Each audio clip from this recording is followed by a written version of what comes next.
दर्शक मित्रों नमस्ते। वीज़ा विंडो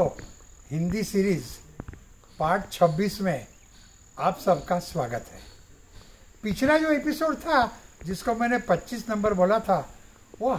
एक्चुअली था 26, लेकिन मैंने गलती से 25 बोला था, तो उसको हमने अभी 25A नंबर दिया है, 25 और यह जो एपिसोड है वो 26 है। दर्शक मित्रों, कई लोग अमेरिका में रहने वाले ग्रीन कार्ड या सिटीजन से शादी करते हैं, क्योंकि शादी करने से ग्रीन कार्ड वालों से या अमेरिकन सिटीजन से शादी करने से उनको अमेरिका का ग्रीन कार्ड मिलता है। तो कई लोग झूठ मूठ की शादी करते हैं और फिर वहाँ जाके ग्रीन कार्ड मिलने के बाद तलाक लेते हैं। तो ऐसा बहुत ज़्यादा होने लगा, तो अमेरिका की सरकार ने मैरिज फ्रॉड अमेंडमेंट एक्ट करके एक कानून बनाया, जिसके ज़रिए अगर आपने अमेरिकन सिटीज़न या ग्रीन कार्ड धारक से सिर्फ ग्रीन कार्ड पाने के लिए झूठ मूठ की शादी की है तो आपको जेल हो सकती है, $50,000 का दंड भी हो सकता है, और जो परदेशी ने ऐसी गलत किया है, झूठ मूठ की शादी की है, उसको डिपोर्ट भी कर देते हैं। लेकिन आज मैं तुम्हारे जो बात करने जा रहा हूँ, जो K1 वीज़ा की नॉन इमिग्रेंट श्रेणी के K-1 फियांसे वीज़ा की बात करने जा रहा हूँ, वो कुछ अलग है। अगर आप कोई अमेरिकन सिटीज़न ग्रीन कार्ड वाला नहीं, अगर आप कोई अमेरिकन सिटीज़न को पिछले 2 साल में पर्सनली रूबरू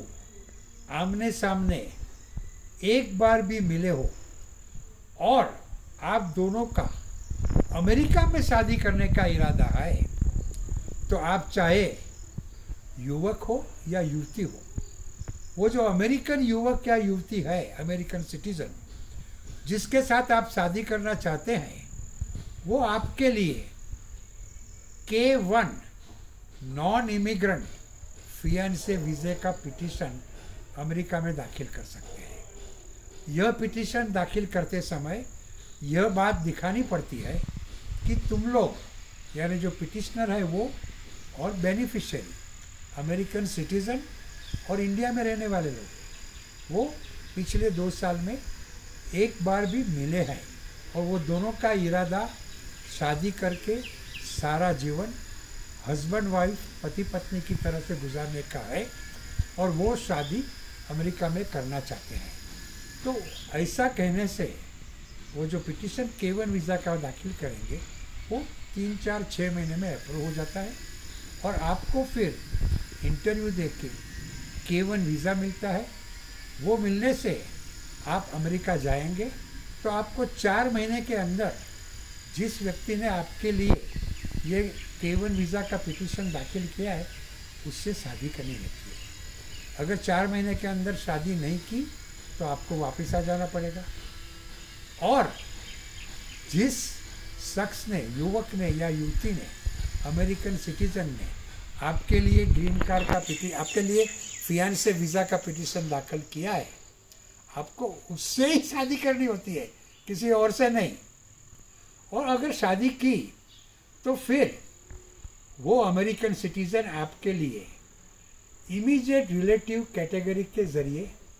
ग्रीन कार्ड का पिटीशन दाखिल कर सकता है। आप वो पिटीशन अप्रूव हो गए तब तक अमेरिका में रह सकते हैं, काम भी कर सकते हैं, और जब पिटीशन अप्रूव हुए तो आपका K1 non immigrant status adjust करके ग्रीन कार्ड ले सकते हैं। तो ये K1 वीज़ा का जो पिटीशन है उसको अप्रूव होने में, वीज़ा मिलने में करीबन 1 साल लगता है। कई लोग शादी की इतनी जल्दी में होते हैं कि वो ठहरते नहीं है कि उनका जो अमेरिकन सिटीज़न है उनके लिए पिटीशन दाखिल करे, वो अप्रूव हो गए और यहाँ से वीज़ा ले और फिर वहाँ जाके शादी करें। तो वो लोग क्या करते हैं, कई लोग B1 B2 वीज़ा पे अमेरिका चले जाते हैं और फिर वहाँ जाके वो अमेरिकन सिटीज़न से शादी करते हैं और फिर वहाँ रह जाते हैं और उनके लिए पिटीशन दाखिल होता है ग्रीन कार्ड का। वो अप्रूव होने के बाद स्टेटस एडजस्ट कर लेते हैं। ऐसी बातें बहुत बढ़ गई तो अभी अमेरिकन गवर्नमेंट बहुत चौकन्ना हो गई है। और अगर आप B1 B2 वीज़ा पे जाके तुरंत 15 दिन, 1 महीना, 2 महीना के अंदर अमेरिकन सिटीज़न से शादी कर लेंगे और फिर जब आपका पिटीशन अप्रूव हो जाएगा और आप एडजस्टमेंट ऑफ स्टेटस की अर्जी करेंगे तो वो लोग आपको सवाल करेंगे कि भैया बहन, आपका ये पहले से इरादा था कि मैं यहाँ आके B1 B2 वीज़ा पे अमेरिका में जाके फिर वहाँ शादी करूँगा? हमें ऐसा लगता है कि आपका ये पहले से इरादा था, तो हम आपकी एडजस्टमेंट ऑफ स्टेटस की अर्जी नामंजूर करते हैं। आप वापस अपने देश जाओ, वहाँ से इमिग्रेंट वीज़ा लो और फिर आओ। और जब वो अपने देश वापस आते हैं और इमिग्रेंट वीज़ा की अर्जी करते हैं, तब आपने B1 B2 वीज़ा पे अमेरिका जाके वहाँ शादी की थी तो ये पहले से ही आपका तय था, तो ये गलत बात थी। ऐसा करके वो आपका इमिग्रेंट वीज़ा नहीं देंगे। तो अगर आप अमेरिकन सिटीज़न को पिछले 2 साल में एक बार भी पर्सनली मिले हैं और आप दोनों अमेरिका में शादी करना चाहते हैं तो B1 B2 वीज़ा पे अमेरिका जाके शादी मत करो। उनको बोलो, अमेरिकन सिटीज़न को, कि आपके लिए K1 वीज़ा का पिटीशन दाखिल करें। वो पिटीशन अप्रूव होए, आप यहाँ से K1 वीज़ा लो, वहाँ जाओ, शादी करो और फिर आपके लिए पिटीशन दाखिल किया जाएगा, वो अप्रूव होगा तो आप अपना स्टेटस एडजस्ट करो। हाँ, सिर्फ ग्रीन कार्ड पाने के लिए ऐसा मत करना, क्योंकि इसका नतीजा बहुत ही गंभीर आता है। और